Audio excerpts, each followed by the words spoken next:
Hey, I'm Brandy Fullwood, and this is Seattle Eats. It's a podcast about the Seattle food scene and the best things to eat in it. We are switching it up today. We're not going to be talking about the best bites around town or the trends at your local bar.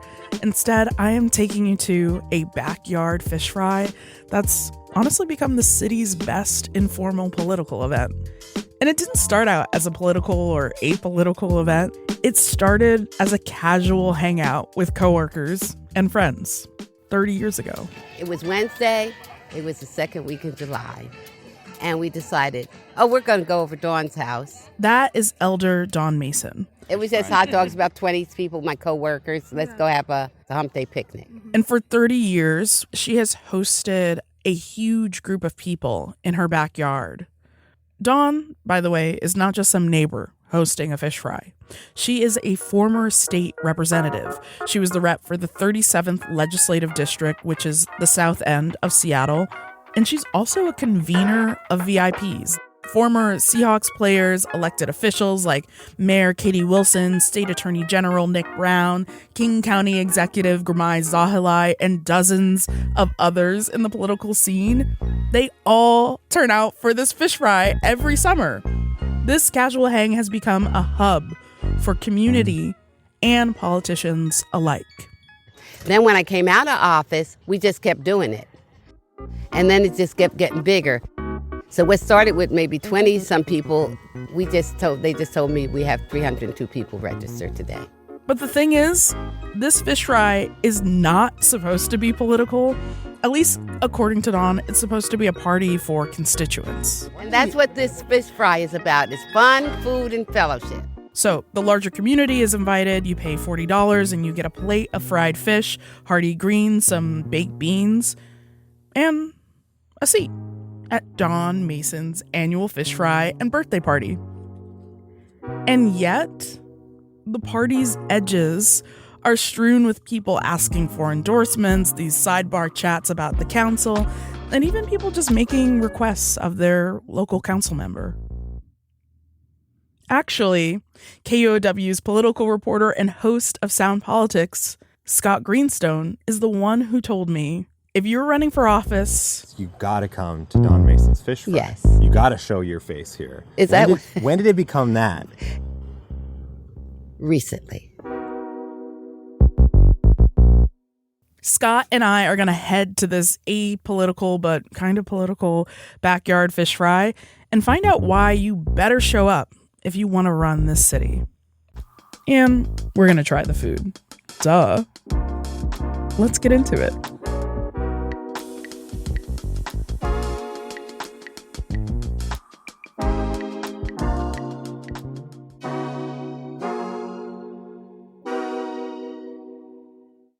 KUOW politics reporter Scott Greenstone is here. Hi, Scott. Hey, thanks for having me. Thanks for collabing today. Dynamic duo. Hit that dynamic duo button. Yeah. Well, I'm excited because Scott and I run into each other in the hallway all the time at KUOW, and sometimes it's just me telling you bizarre things from newsletters, sometimes political newsletters. Yes. Other times I ask Scott, does Seattle have a Sylvia's moment? Yeah, but you have to say what that means. Like, not everyone knows Sylvia's. Not everyone's a political insider. That's so true. Or an East Coaster. Sylvia's is an iconic soul food restaurant in Harlem. People love it for the South Carolina catfish, for the barbecue pork with sassy sauce, specifically sassy. But it's not just a good restaurant. It's also where they make the kings. This president. Is how I know it. Yeah. If you want to be the president of the United States, you go to Sylvia's. So it's mostly Democrats like Barack Obama, Kamala Harris, Bernie Sanders, Bill Clinton. They all sit down with the Reverend Al Sharpton to show support basically for the Black community, for civil rights and other progressive ideas, because the restaurant, which is in Harlem, is synonymous with Black community. Mm. And so I wanted to know, like, what's our local equivalent of that same idea? Yeah. What's our Sylvia's moment? And I said if I had to pick one, because I don't want to overhype it too much, but if I had to pick one, I would say Elder Dawn Mason's annual fish fry and birthday party. really, honestly, every politician I think who is like any Seattle politician goes to this hoedown, and it is a hoedown.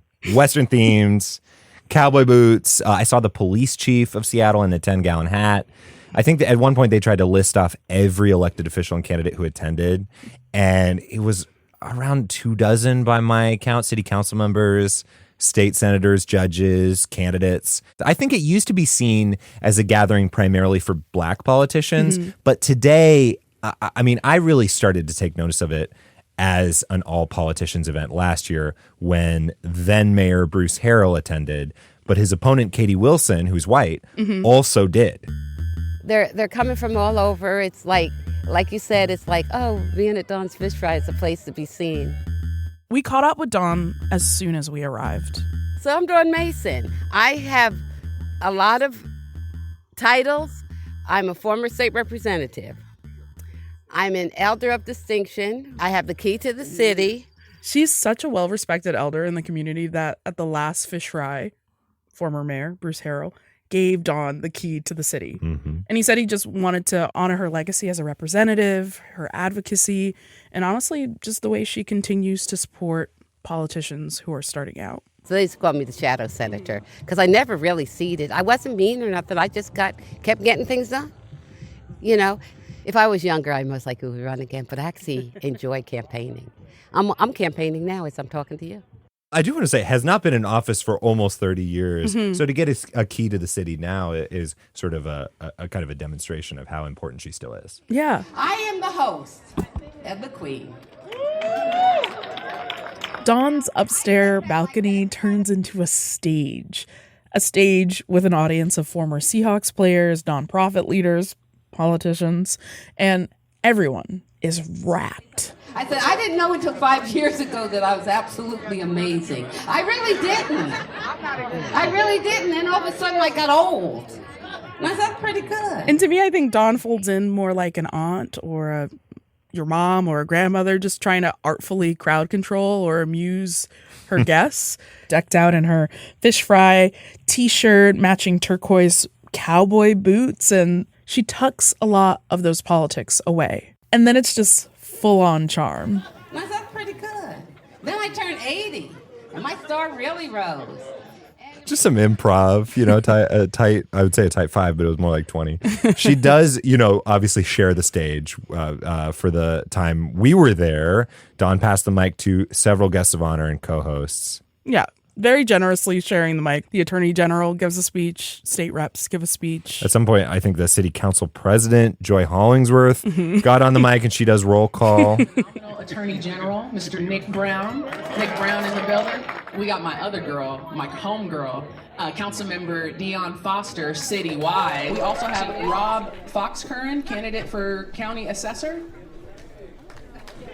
Come on, y'all can clap for a county assessor. How many more people could there be? There's an event bulletin. There are shout outs. Oh, hi, Carmen. Here's our former police chief. Carmen Beth. Hey, Chief. How are you?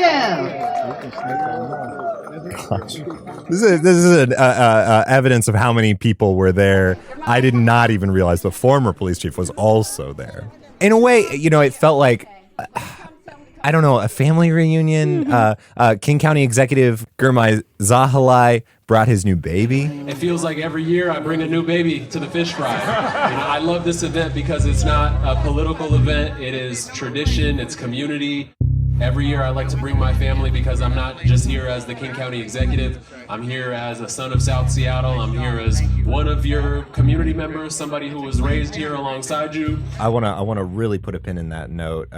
He brought his wife and his dad on stage, but he does insist this is a typical backyard party, not a political event. If you missed that. Most of this makes sense to me. Like you said, this feels like a family reunion. And if they weren't politicians, I think this would feel like the fish fries that I grew up going to. Some other guests who weren't politicians knew what I was talking about because they've grown up with fish fries too. My name is Katora Bryant. They call me the Zola Lady. Fish is something that has always been plentiful in our community. Even when we were enslaved, you could always go to the river. And so fish became, in my reading and estimation, just part of the cultural thing that we do. There would be small ones during the week and there would be big ones for family reunions. Like my uncle would get the kind of fish you have to eat around the bones, like whiting and porgies. And he would just get them nearby in a river and clean them, fry them. But we would invite our whole family for a casual party. And my aunt kind of would invite everybody that she ran into throughout the week. But there were no King County executives. There were no people on sports teams, mostly because Connecticut doesn't have a football team. But so Dawn's fish fry is pretty close to how my family does things. We have fried fish with cornmeal. It's not Louisiana. It's not shellfish. It's fried fish. It's not catfish. The type of fish is definitely different. Tilapia is milder than what I'm used to. It's the kind of fish that lets you celebrate seasoning because it doesn't get in the way. What do you think of the fish? So I think it's good, and I don't eat everybody's food, and I'm eating, so that's a good thing. I was like, I'm going to taste it, but no, it's really good. So tucked inside, away from the music, the horses, the speeches, there is a group sitting and chatting. Everyone was talking about how their family was from Mississippi, and I kind of interrupted them to ask about the politics of the fish fry, and honestly, some of them just balked at the association that there would be any politics at this communal, family-like event. And there are other people who saw the nuance, like Jalen Scott. She made no mystery of the event being political, but she also offered another way to look at the politics. We're actually always gathering around food, and of course it's political. Like, when are Black people not actually organizing and being political? It's in the nature of our being. It's in our skin color. When we walk in the door, it is a political statement just to exist. So when we gather here, we don't need a bunch of programs. We don't need an agenda. We don't need everything set for us. We can organize naturally around the thing that bonds us most, which is our heritage, our culture, our music, and especially our food. Jalen Scott is one of a handful of politicians at the Fish Fry who are actually running for office this year. She's running for Dawn's former seat. But she doesn't see the fish fry as part of the campaign trail. She said she's already got Dawn's endorsement. And she wanted me to come. She just wanted me to be and exist. And so for me, the politic is one of belonging today. So for me, it's been an act of love today. Yeah. And what did you think of the fish and the greens? I tasted it. It's got a nice little smokiness to it. Like the cornmeal is right. It's got crispiness. It's fried hard. It's good. I'm good. Yeah. Chef Jason Vickers takes the greens pretty seriously. Every year when I cook the greens here, we make the greens, and then Dawn tries them, and I say, Dawn, are we still friends? We're still friends. Yeah. So what you're getting with these greens first is you're getting like a nice salty, garlicky hit. The caramelized onions are nice and sweet, those sweet peppers. You're tasting cumin. You're tasting a little bit of turmeric, all kind of wound together with those sweet aromatics, and the greens are like kind of perfect to the tooth, like nice and al dente. I thought it was cumin. Is it cumin? Look, people say different things. Okay. Don't get political, Scott. I'm not. But honestly, I'll get political because toothsome greens, at this point, we hadn't tried any food yet. And so I'm really skeptical of these greens. I gut checked the greens with an attendee, Ramona Shine. What do you think of the greens? We were talking about the greens in the kitchen. Well, mine are almost gone, so that'll tell you a little something. They're good. Okay. So Chef Jason has been making these greens and catering the fish fry for 30 years. Actually, Dawn's event was his first catering gig. And he said he's seen the fish fry grow from this coworker kind of event to a more political situation. The new the new freshman class of young politicians is introduced, and I've watched folks walk through their barest introduction and kind of nobody knowing who they are, all the way through to becoming mayor and having their, it's like, I remember when Bruce first came here and everybody was, kind of just meeting him for the first time. And then I remember last year him being here with his full security detail and what a big to-do it was, you know what I mean? He's talking about Bruce Harrell, former mayor of Seattle. Mm-hmm. And this year, there's a new mayor in town. Mayor Katie Wilson and Elder Don Mason take to the stage together. Lots of people pull out their phones to record the moment. They laugh and cheer as Don switches between these tiny quips and settling the crowd down. She eventually passes the mic to Mayor Wilson, who is holding her daughter on her hip. I'm not holding my daughter as a prop here. She actually just won't let me put her down. And so I just so appreciate, now she says, Mom, put me down. Okay. I feel a real kinship with you, Elder Mason. We text back and forth. We definitely do.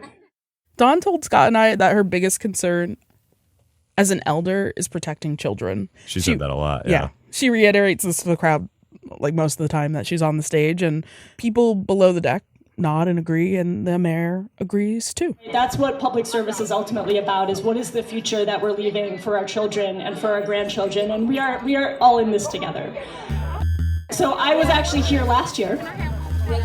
And then the mayor mentions that she was there when the key to the city was presented to Dawn. Do you know everyone has a key now?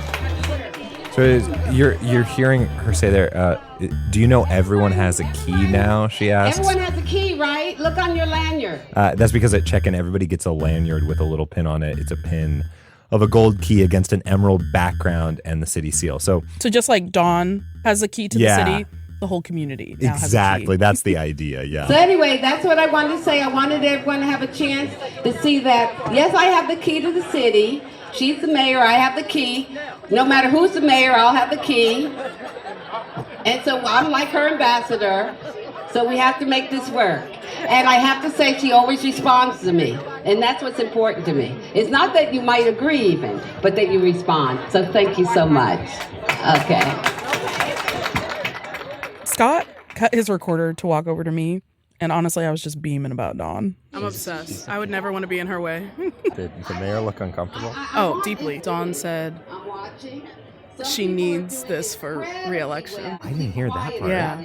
Wait, did I miss that? She said, everybody take a picture We'll with make sure that she gets it. She's going to need this for re-election. How did I miss that? I'm still annoyed that I missed that moment because I wanted to get her on tape saying, Mayor Katie Wilson, you need this for your re-election. But you know what does feel like community if not being ribbed? Someone getting you a plate. And I don't know how, but Scott managed to cut the line and get us food. Okay. So the city attorney, Erica Evans, who was also, of course, there, had a staffer grab it for me. Totally. Do you want me to go get you some fish? Oh, that is so nice. I can go sneak you. I will get fish. Let the record show. I wanted to say, I will get, there's no scenario where I'm leaving here without fish. I paid.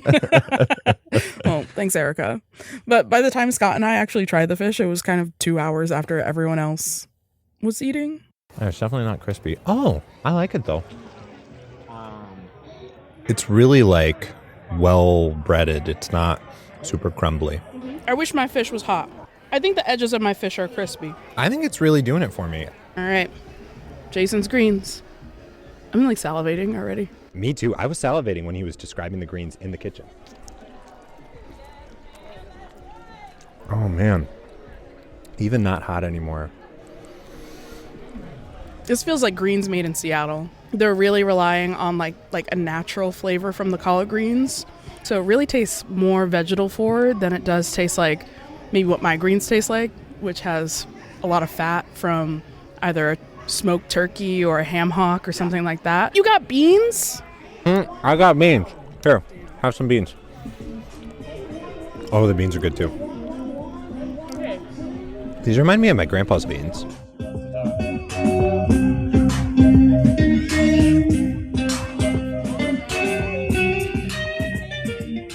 This kind of event is pretty rare. You know, politicians at a fish fry are viewed as accessible, familiar.